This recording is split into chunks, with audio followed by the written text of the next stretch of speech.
जय हिंद। आज हम पढ़ेंगे परमाणु संरचना।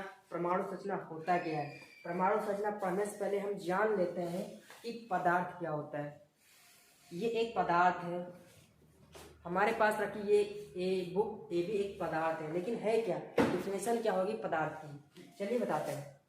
वे पदार्थ जिनका कोई भार हो, जो स्थान घेरती हो, क्या हो, जो स्थान घेरती हो, जिनका कोई भार यानी द्रव्यमान जो स्थान घेरती हो, उन्हें क्या कहते हैं हम, जो स्थान घेरती हो, स्थान घेरती हो, उन्हें हम पदार्थ कहते हैं। पदार्थ जो स्थान घेरती हो उन्हें हम क्या कहते हैं, पदार्थ कहते हैं। जिनका कोई भार हो, जिनका कोई जो स्थान घेरती हो, उन्हें पदार्थ कहते हैं। ये एक मार्कर है, इसका कुछ ना कुछ द्रव्यमान होगा, ये कुछ ना कुछ स्थान घेरती हो, इसलिए एक क्या है, एक पदार्थ है। अब चलिए बात करते हैं ये पदार्थ बना कैसे, ये किससे मिलकर बना है। तो प्राचीन काल में यह माना, प्राचीन काल में दार्शनिक वैज्ञानिक जो देख कर बताते थे, सिर्फ प्राचीन काल में दार्शनिक वैज्ञानिकों ने यह बताया कि जो पदार्थ होते हैं वो छोटे छोटे कणों से मिलकर बने होते हैं, जिन्हें हम परमाणु कहते हैं। क्या कहते हैं, परमाणु। ये परमाणु इतने सूक्ष्म होते हैं कि हम आंखों से नहीं देख सकते। चलिए 1803 ईस्वी में डाल्टन नामक वैज्ञानिकों ने प्रयोग के आधार पर उन्होंने बताया कि पदार्थ छोटे छोटे कणों से मिलकर बने होते हैं। उन अणुओं को हम परमाणु कहते हैं। क्या कहते हैं, परमाणु कहते हैं। परमाणु जिनको विभाज्य यानी जिनको विभाजन नहीं कर सकते, जो डिवाइड नहीं हो सकते, उन्हें परमाणु कहते हैं। क्या कहते हैं, परमाणु कहते हैं। लेकिन आगे चलकर वैज्ञानिकों ने यह पता लगाया कि नहीं, परमाणु को विभाजित किया जा सकता है। परमाणु क्या किया जा सकता है, विभाजित किया जा सकता है। उन कणों को क्या कहें, मौलिक कण। अब चलिए मौलिक कण क्या होते हैं, चलिए मौलिक कण बताते हैं। मौलिक कण क्या होते हैं,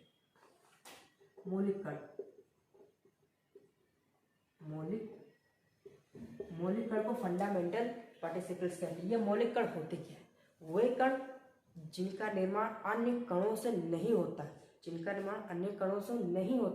उन्हें हम क्या कहते हैं, मौलिक कण यानी फंडामेंटल पार्टिकल्स कहते हैं। परमाणु का निर्माण तो मौलिक कणों से होता है, लेकिन मौलिक कणों का निर्माण अन्य कणों से नहीं होता है, इसलिए हम इसे क्या कहते हैं, मौलिक कण कहते हैं। आज के युग में 1932 ईस्वी से पहले इलेक्ट्रॉन, प्रोटॉन मौलिक कण थे, लेकिन 1932 ईस्वी में चैडविक ने एक न्यूट्रॉन की खोज की, जिसका नाम था न्यूट्रॉन। चैडविक ने न्यूट्रॉन की खोज की। उसके बाद मौलिक कणों की संख्या कितनी होगी, 3। मौलिक कण कौन सा है, इलेक्ट्रॉन। उसके बाद है प्रोटॉन, प्रोटॉन। उसके बाद न्यूट्रॉन। मौलिक कण कौन कौन से हैं, इलेक्ट्रॉन, प्रोटॉन और न्यूट्रॉन। इससे भी अधिक मौलिक कण है। आज इस युग में 30 से ऊपर मौलिक कण ज्ञात है। चलिए एक एक करके हम बताते हैं इलेक्ट्रॉन और प्रोटॉन के, न्यूट्रॉन के बारे में। इसको मिटा दें।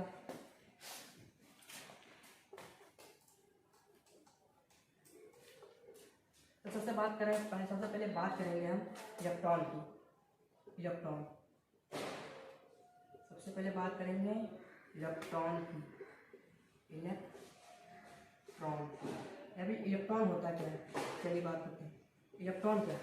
इलेक्ट्रॉन क्या है, एक सूक्ष्मतम कण है, जिन्हें हम आंखों से नहीं देख सकते, और ये इतने सूक्ष्म होते हैं कि हम आंखों से नहीं देख सकते। इनमें सूक्ष्मदर्शी की आवश्यकता होती है। ये क्या होता है, सूक्ष्मतम कण है। क्या है, सूक्ष्मतम कण है। इसकी खोज किसने की, इसकी खोज जे थॉमसन ने की थी। जे थॉमसन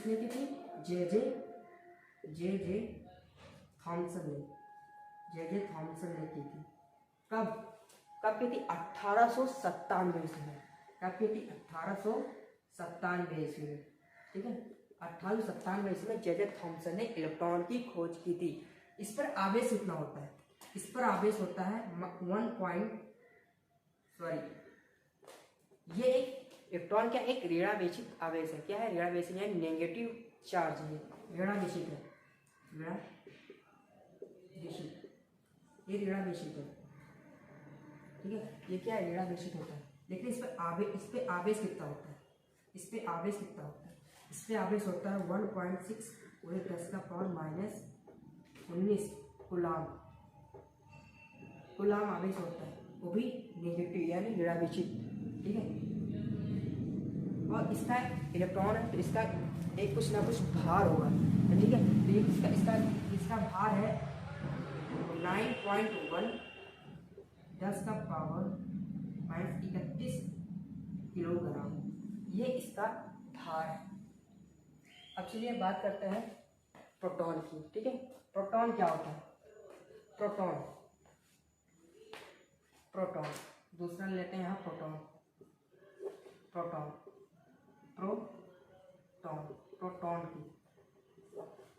प्रोटॉन भी एक सूक्ष्मतम कण है। प्रोटॉन क्या है, ये भी एक सूक्ष्मतम कण है। क्या है, सूक्ष्मतम कण, सूक्ष्मतम कण। प्रोटॉन भी इलेक्ट्रॉन की भांति एक सूक्ष्मतम कण है। इसकी खोज किसने की, इसकी खोज की थी गोल्डस्टीन ने। किसने की थी, गोल्डस्टीन ने। कब, 1896। इलेक्ट्रॉन से पहले प्रोटॉन की खोज हो चुकी थी। यह कैसा आवेश है, इस पर जो आवेश होता है, इस पर आवेश होता है धनावेशित है। ये क्या है, धनावेशित है,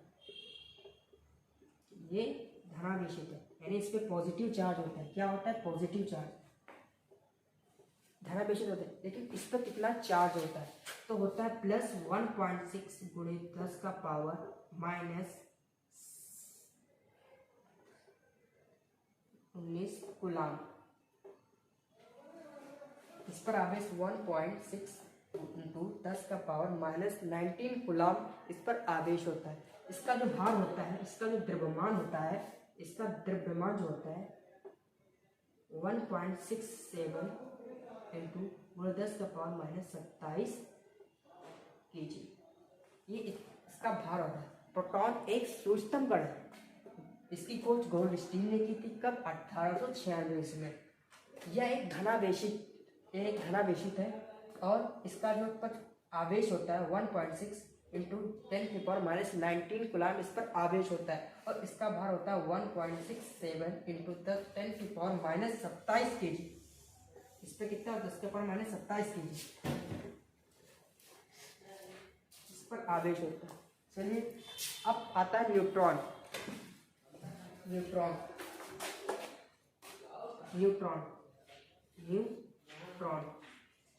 चलते हैं न्यूट्रॉन, ठीक है।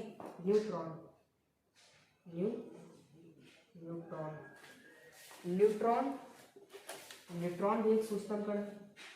सूक्ष्मतम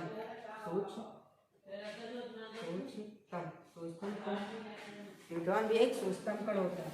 इसकी खोज किसने की थी, इसकी खोज चैडविक ने की थी। किसने, चैडविक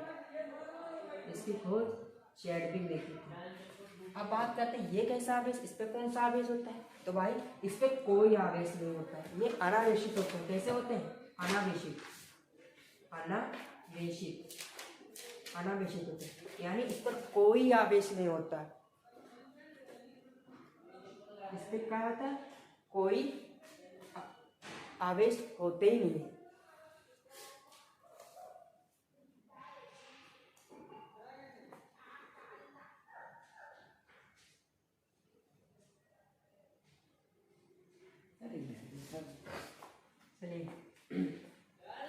क्या होता है, न्यूट्रॉन एक सूक्ष्मतम कण होता है। इसकी खोज चैडविक ने की थी। अनावेशित होता है। इसका जो भार होता है वो प्रोटॉन के भार के बराबर होता है, यानी जो जितना भार प्रोटॉन का है उतना भार न्यूट्रॉन का है, 1.67। इसका भार, न्यूट्रॉन का भार प्रोटॉन के भार के बराबर होता है। भार को हम साइंस में, विज्ञान की भाषा में द्रव्यमान कहते हैं। क्या कहते हैं, द्रव्यमान। अब बात करते हैं, ये पदार्थ के परमाणु का एक स्ट्रक्चर है। अब जान लेते हैं परमाणु में बताया था एक सूक्ष्मतम कण होता है जिसका हम अभाज्य है जिसे विभाजित नहीं कर सकते। अब बात करते हैं जो परमाणु होता है, परमाणु का कुल भाग परमाणु का कुल आवेश, परमाणु का कुल आवेश, कुल द्रव्यमान इसके नाभिक में होता है। क्या होता है? नाभिक में उपस्थित होता है। और नाभिक में क्या होता है? नाभिक में न्यूट्रॉन और प्लस प्रोटॉन, न्यूट्रॉन और प्रोटॉन, इसे न्यूक्लियस भी कहते हैं। न्यूट्रॉन और प्रोटॉन इसे न्यूक्लियस यानी न्यूक्लियॉन इसके नाभिक में उपस्थित होते हैं। और इलेक्ट्रॉन इसके बाहरी कक्षाओं में क्या करते हैं? चक्कर लगाते हैं। इलेक्ट्रॉन इसके बाहरी कक्षाओं में चक्कर लगाते हैं। न्यूट्रॉन और प्रोटॉन के बीच में प्रतिकर्षण का बल लगता है, क्योंकि यहाँ आवेश समान है। जहाँ आवेश समान हो यानी प्लस प्लस होंगे, ठीक है, वहाँ क्या लगता है? प्रतिकर्षण लगता है। प्रतिकर्षण बल, वहाँ क्या लगता है? प्रतिकर्षण बल लगता है। लेकिन अगर जहाँ प्लस माइनस है वहाँ क्या लगता है? आकर्षण लगता है। आकर्षण बल क्या करता है? आकर्षण बल क्या करता है? नाभिक में जितना कुल आवेश और कुल द्रव्यमान इसके नाभिक में होता है, इतना क्लियर है। नाभिक के जो न्यूट्रॉन और प्रोटॉन ये इन पर आवेश समान होता है, ठीक है, सब आवेश समान हो जाता है। और ये क्या करते हैं? प्रतिकर्षण का कार्य करते हैं, यानी एक दूसरे को दूर करते हैं, ठीक है, जिसे हम प्रतिकर्षण बल कहते हैं। ये एक दूसरे के बीच में प्रतिकर्षण लगाते हैं, एक दूसरे को धकेलते हैं, जिसे हम प्रतिकर्षण बल कहते हैं। जो बल लगाते हैं वो प्रतिकर्षण बल होता है। न्यूट्रॉन और प्रोटॉन के बीच में जो बल लगता है उसे प्रतिकर्षण बल कहते हैं। लेकिन आप सोचेंगे कि लेकिन बंधे क्यों हैं? तो भैया जो नाभिक होता है, नाभिकीय बल होता है। नाभिकीय बल क्या करता है कि इन दोनों को बांधे रखता है। प्रतिकर्षण बल नाभिकीय बल से कम है, नाभिकीय बल अधिक है, जिसके कारण प्रतिकर्षण बल कार्य नहीं करता। और नाभिक बल क्या करता है? इन दोनों कणों को आपस में बांधे रखता है, ठीक है। और इलेक्ट्रॉन इसकी बाहरी कक्षाओं में चक्कर लगाते हैं। इन कक्षाओं को KLMN कहते हैं। क्या कहते हैं? KLM और N, ठीक है, KLMN कहते हैं। एक कक्षाओं यहाँ बना देते हैं, एक कक्षा यहाँ बना देते हैं। इन कक्षाओं में क्या होते हैं? इन कक्षाओं में इलेक्ट्रॉन चक्कर लगाते हैं। नाभिक का चक्कर इलेक्ट्रॉन लगाते हैं। ये इलेक्ट्रॉन क्या करते हैं? इतने फ्री होते हैं, कभी कभी चक्कर लगाते लगाते ये बाहरी कक्षा में चले जाते हैं, यानी ये अपने मार्ग से हट जाते हैं, ठीक है। और बाहरी कक्षाओं में जितने भी इलेक्ट्रॉन उपस्थित हैं उन उपस्थित इलेक्ट्रॉनों की संख्या है, यानी बाहरी कक्षाओं में उपस्थित इलेक्ट्रॉनों की संख्या को हम संयोजकता कहते हैं। संयोजकता इलेक्ट्रॉन, ठीक है, संयोजकता संख्या कहते हैं। चलिए अब हम ये इलेक्ट्रॉन और प्रोटॉन और न्यूट्रॉन इनका निर्माण कैसे हुआ, ये आए कहाँ से, चलिए बताते हैं।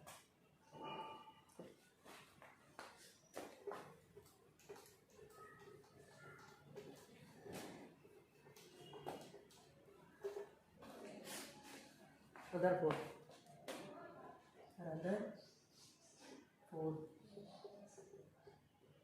ठीक है। रदरफोर्ड जो विज्ञानी थे, रदरफोर्ड एक वैज्ञानिक थे जिन्होंने प्रयोग किया। उन्होंने क्या किया? एक अल्फा किरण, क्या किया? अल्फा प्रकीर्णन भी कह सकते हैं, अल्फा प्रकीर्णन। उन्होंने क्या किया? उन्होंने एक एक्सरे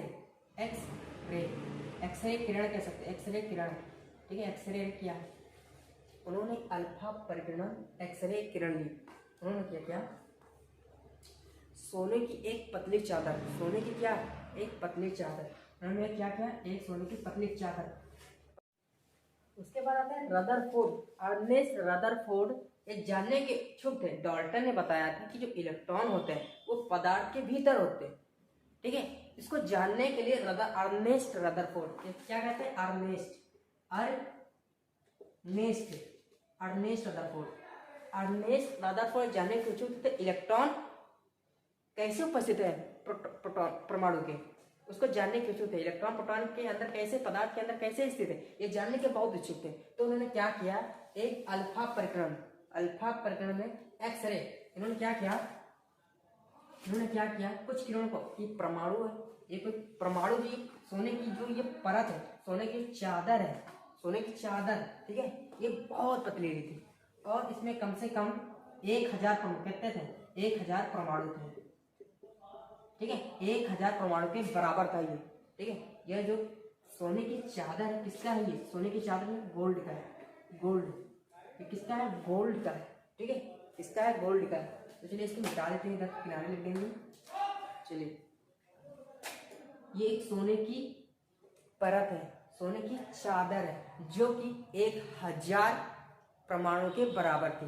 उन्होंने क्या किया, एक अल्फा पर एक किरण को इन्होंने अल्फा किरण कहते हैं, इन्होंने एक किरण को इस सोने की चादर के बीच से गुजारा।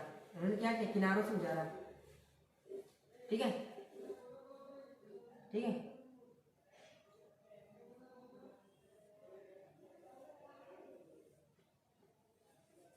उन्होंने कुछ किरणों को इस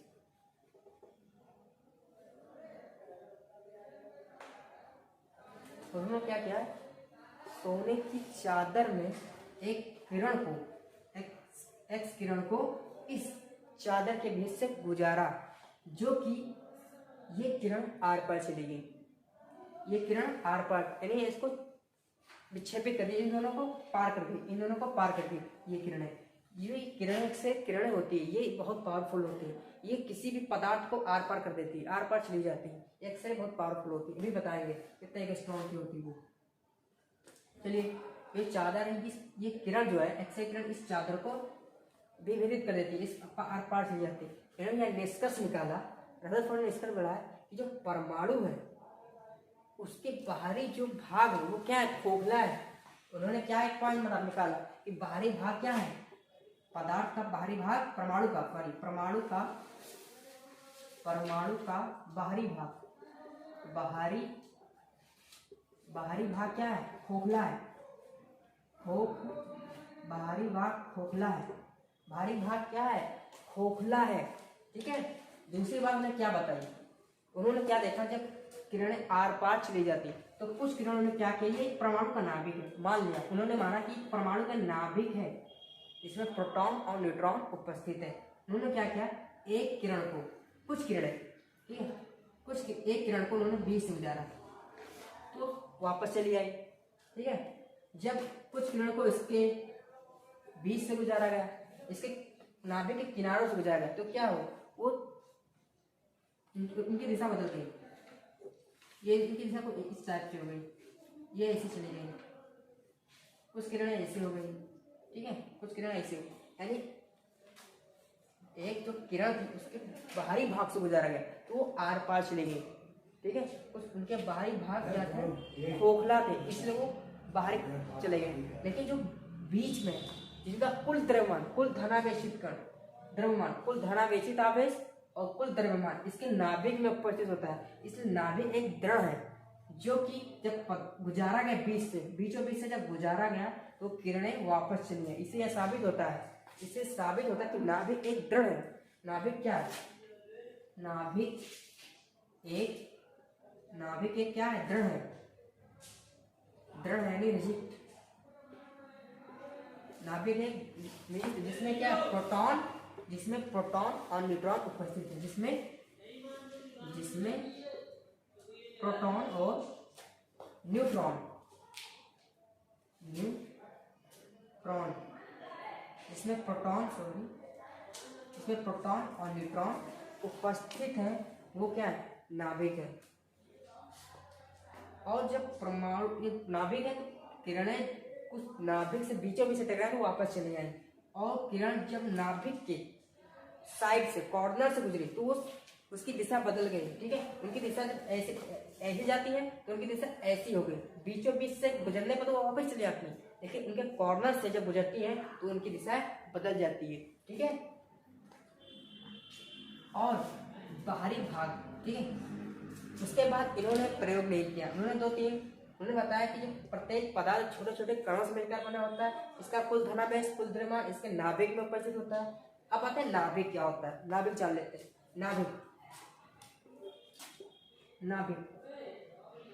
नाभिक जो होता है परमाणु का केंद्रक होता है, जिसमें, ठीक है, परमाणु का एक केंद्रक होता है। परमाणु की त्रिज्या कितनी होती है, बहुत बार पूछा जाता है, नाभिक की त्रिज्या कितनी होती है, बहुत बार पूछा जाता है एग्जाम में। तो नाभिक की त्रिज्या होती है 10⁻⁻12 सेंटीमीटर। कितना होता है? 10 का पावर -12 सेंटीमीटर होता है। और नाभिक को नापते किसमें? ठीक है, नाभिक को मापा जाता है, नाभिक को मापा जाता है फर्मी में।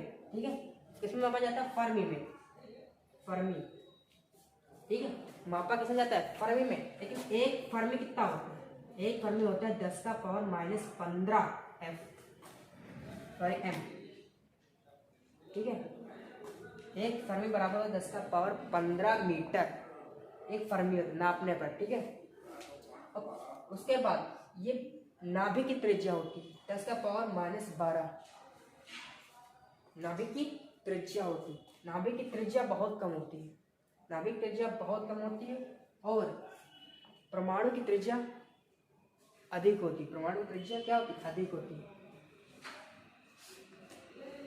चलिए, इसके बाद और कुछ वैज्ञानिक है, उन्होंने बताया कि एक परमाणु छोटे छोटे कणों से मिलकर बना होता है, इसका नाभिक दृढ़ होता है और इसमें प्रोटॉन और न्यूट्रॉन होते हैं। कुछ पदार्थ इसको विभेदित कर देते हैं, कुछ लौट आते हैं, कुछ अपनी दिशाएं बदल देती हैं। ठीक है, इससे साबित होता है कि नाभिक एक दृढ़ है।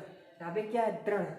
उसके बाद एक वैज्ञानिक है, उसके बाद उन्होंने किसकी खोज की? जब प्रोटॉन और न्यूट्रॉन इसके नाभिक में भीतर है तो उन्होंने खोज की यहाँ प्रोटॉन और न्यूट्रॉन होते हैं, उसे न्यूक्लियन कहते हैं। उन्होंने न्यूक्लियन की खोज की थी, न्यूक्लियन की। ठीक है, उसके बाद आता है प्रोटॉन। उन्होंने क्या किया? एक वैज्ञानिक के प्रोटॉन, उन्होंने नाभिक में उन्होंने भी प्रयोग किया, उन्होंने देखा, खुद में देखा, उन्होंने भी इस पर प्रयोग किया। लेकिन उसमें एक ऐसा चीज मिला जो रदरफोर्ड को नहीं पता था, जो कि रदरफोर्ड को नहीं पता था। ठीक है, उसके बाद उन्होंने क्या किया? जो रदरफोर्ड को पता ही नहीं है वो कौन सा पदार्थ है, तो उन्होंने क्या किया? उन्होंने पता तो है नहीं उस क्या कौन सा कण है, तो रदरफोर्ड क्या किया? उन कणों को प्रोटॉन कह दिया। खोज गोल्डस्टीन ने की, प्रोटॉन की खोज गोल्डस्टीन ने की, लेकिन नामकरण जो है रदरफोर्ड ने किया। किसका? प्रोटॉन का। उसके बाद गोल्डस्टीन आए थे, रदरफोर्ड के बाद गोल्डस्टीन ने भी इसका प्रयोग किया। गोल्डस्टीन प्रयोग किया, जो कण मिला वो कण रदरफोर्ड को नहीं पता था, लेकिन नामकरण जो है उस कण का रदरफोर्ड ने किया था। ठीक है, प्रोटॉन की खोज गोल्डस्टीन ने ही किया, लेकिन इसका नामकरण रदरफोर्ड ने किया था। उसके बाद था न्यूट्रॉन। ठीक है, न्यूट्रॉन भी इसके अंदर होते हैं, इसके हम लोग उपस्थित होते हैं, उसे न्यूट्रॉन। चैडविक, उसके बाद और उसको क्लियर है, उसके और देखते हैं, इस पर भी प्रयोग किए गए। तो एक और किस्सा कण मिला जो रदरफोर्ड और गोल्डस्टीन को पता ही नहीं था, तो सोचे यार ये कौन सा कण है, तो उन्होंने बताया कि ये एक न्यूट्रॉन है, तो उसका नामकरण न्यूट्रॉन ने दिया और उसकी खोज भी न्यूट्रॉनों ने की। उसके बाद इसके बाहरी कक्षा में जो आर पार चले गए, उन्होंने बताया कि एक परमाणु खोखला होता है। उसके बाद एक वैज्ञानिक और है, जे थॉमसन क्या कहे कि इसके अंदर नहीं, यहाँ नहीं खोज रहे, उसके बाहरी कक्षा में ढूंढे। क्या ढूंढ रहे? उसके बाहरी कक्षा में। उन्होंने ढूंढते रहे कि प्रोटॉन कहाँ है, न्यूट्रॉन कहाँ है, उसमें कहाँ ढूंढे। वो खुद आते हैं कि देखते वो प्रोटॉन न्यूट्रॉन खोज रहे थे, लेकिन वो बाहरी कक्षों में, अंदर कक्षों में उन्हें खोजते कि मिला ही नहीं। अचानक उन्होंने एक बाहरी कक्षा में एक ऐसा पदार्थ मिल गया जो इन दोनों को नहीं पता था, गोल्डस्टीन, रदरफोर्ड, चैडविक, इन तीनों को नहीं पता था। तो इन कणों को जे थॉमसन ने इलेक्ट्रॉन कहा, जो नाभिक के चारों कक्षाओं में चक्कर लगाते हैं, नाभिक के चारों चक्कर लगाते हैं, उन्हें हम इलेक्ट्रॉन कहते हैं। ठीक है, इलेक्ट्रॉन एक ऋणात्मक विशिष्ट होता है, तो बता ही दिया है। चलिए आगे बढ़ते हैं।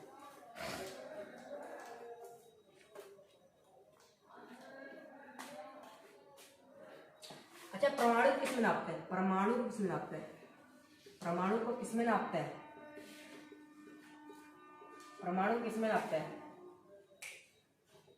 परमाणु को नापते हैं एंगस्ट्रॉम में। किस में नापते हैं? एंगस्ट्रॉम में, 10 का पावर माइनस एंगस्ट्रॉम। ठीक है, ये एंगस्ट्रॉम का सिंबल होता है। एक एंगस्ट्रॉम बराबर 10 का पावर माइनस 10 एंगस्ट्रॉम होता है। क्या होता है? ठीक है, ये क्या है? परमाणु को नापने के लिए 10 का पावर एंगस्ट्रॉम में नापते हैं। परमाणु को एंगस्ट्रॉम नापते हैं, एक एंगस्ट्रॉम बराबर 10 का पावर 10 एंगस्ट्रॉम होता है। ठीक है, अब नाभिक को किस में नापते हैं? अभी हमने बताया है, नाभिक को क्या कहते हैं? इसमें न्यूट्रॉन और प्रोटॉन हो, इसका कुल धनावेशित द्रव्यमान परमाणु के भीतर हो, उसे नाभिक कहते हैं। नापते किस में? इसको नापते हैं फर्मी में, इसको नापते हैं फर्मी में, इसमें नापते हैं फर्मी। एक फर्मी बराबर कितना होता है? 10 का पावर माइनस 15 मीटर। एक फर्मी बराबर होता है 10 का पावर 15 मीटर। क्या होता है? एक फर्मी बराबर होता है 10 का पावर 15 मीटर। परमाणु को एंगस्ट्रॉम में नापते हैं और नाभिक को फर्मी में मापा जाता है। ठीक है, चलिए उसके बाद आते हैं परमाणु क्रमांक क्या होता है। ठीक है, परमाणु क्रमांक आते हैं। परमाणु क्रमांक आता है पहले परमाणु क्रमांक, परमाणु क्रमांक। ठीक है, ये परमाणु क्रमांक क्या होता है? परमाणु की संख्या परमाणु संख्या कहलाता है, लेकिन परमाणु की संख्या परमाणु क्रमांक कहलाती है। अब देखो होता है, डिफिनेशन कैसे, परिभाषित कैसे करेंगे? ठीक है, कैसे परिभाषित करेंगे?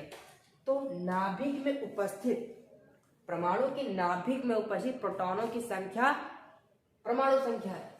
परमाणु संख्या, ठीक है, प्रोटॉनों की संख्या को परमाणु क्रमांक कहते हैं। क्या कहते हैं? परमाणु क्रमांक। इसे जेड किससे प्रदर्शित करते हैं?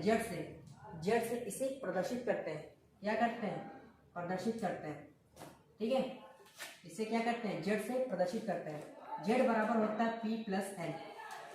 जेड बराबर होता है P प्लस एन, यानी जो परमाणु क्रमांक है वो प्रोटॉन के बराबर है। प्रोटॉन जो है और न्यूट्रॉन जो है प्रोटॉन के बराबर है। ठीक है, प्रोटॉन न्यूट्रॉन के बराबर है।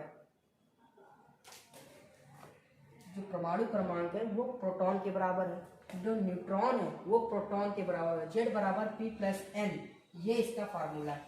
ठीक है, और परमाणु क्रमांक को हम जेड से प्रदर्शित करते हैं। ठीक, ये परमाणु क्रमांक हो गया। अब आता है द्रव्यमान संख्या। द्रव्यमान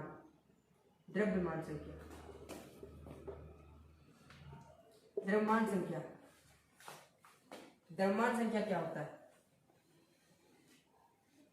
परमाणु के नाभिक में उपस्थित न्यूट्रॉन और प्रोटॉन की कुल संख्या को हम द्रव्यमान संख्या कहते हैं। क्या कहते हैं? द्रव्यमान संख्या। चलिए लिख देते हैं। परमाणु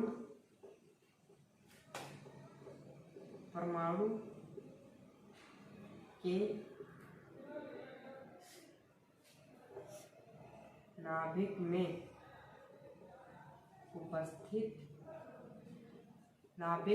परमाणु के नाभिक में उपस्थित प्रोटॉन प्लस न्यूट्रॉन की संख्या को द्रव्यमान संख्या कहते हैं, क्योंकि पदार्थ का कुल द्रव्यमान, कुल धनावेशित इसके द्रव्यमान, इसके नाभिक में होता है। द्रव्यमान संख्या कहते हैं। क्या कहते हैं? द्रव्यमान संख्या कहते हैं, क्योंकि हमने पहले बताया कि जो पदार्थ जो परमाणु के नाभिक में जो आवेश है, कुल आवेश और कुल द्रव्यमान, इसके कहाँ उपस्थित हो? नाभिक में, इसलिए द्रव्यमान संख्या क्या है? द्रव्यमान संख्या पूछ रहा है। तो प्रोटॉन नाभिक में क्या क्या? न्यूट्रॉन और प्रोटॉन है। तो परमाणु के नाभिक में उपस्थित प्रोटॉन और न्यूट्रॉनों की संख्या को द्रव्यमान संख्या कहते हैं। क्या कहते हैं? द्रव्यमान संख्या कहते हैं। चलिए एक है ये याद को उदाहरण लेकर समझते हैं।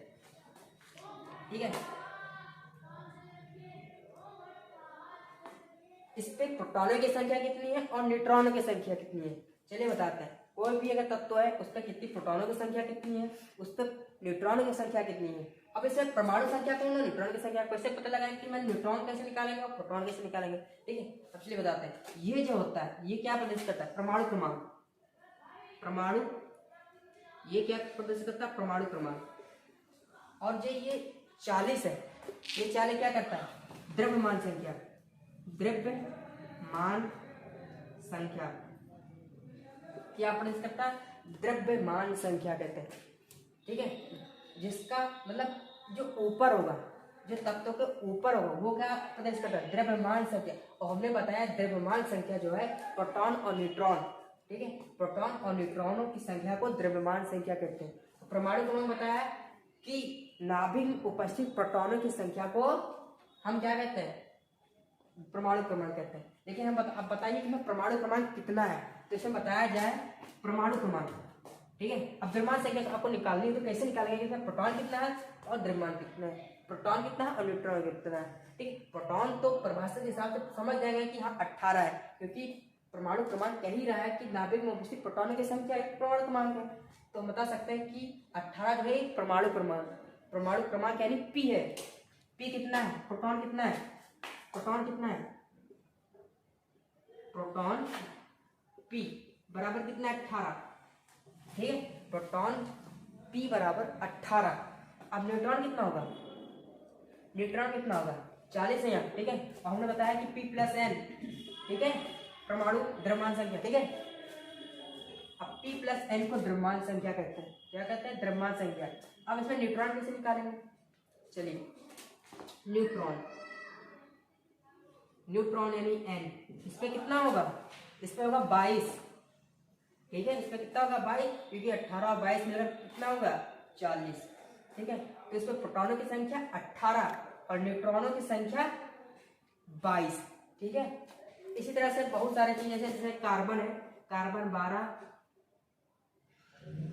ठीक, द्रव्यमान संख्या 12 और प्रोटॉन संख्या 6, तो इस पे कितना प्रोटॉन और कितना इस पे कितना प्रोटॉन और कितना न्यूट्रॉन होगा, तो इसको भी आप आसानी से निकाल सकते हैं। जो पी होती है नीचे वो पी यानी परमाणु क्रमांक प्रदर्शित करता है, और जो ऊपर होता है वो द्रव्यमान संख्या प्रदर्शित करता है। तो जो नीचे है उसको पी कहते हैं, तो पी कितना है, पी है 6, पी कितना है 6, और ऊपर होता है एन प्लस पी, तो पी तो 6 ही है, एन कितना है हमको नहीं पता, एन कितना है हमको पता ही नहीं, तो कितना होना चाहिए ऊपर होना चाहिए 6 प्लस 6 मिलकर कितने होंगे 12, तो यहाँ कितना न्यूट्रॉनों की संख्या 6, तो न्यूट्रॉन की संख्या कितनी है, ठीक है। प्रोटॉन प्लस न्यूट्रॉन की संख्या कितनी है 12, तो न्यूट्रॉन की संख्या कितनी होगी, तो न्यूट्रॉन की संख्या होगी 6, ठीक है, समझिए। इसी तरह से बहुत सारे सवाल आपको पेपर में आते हैं।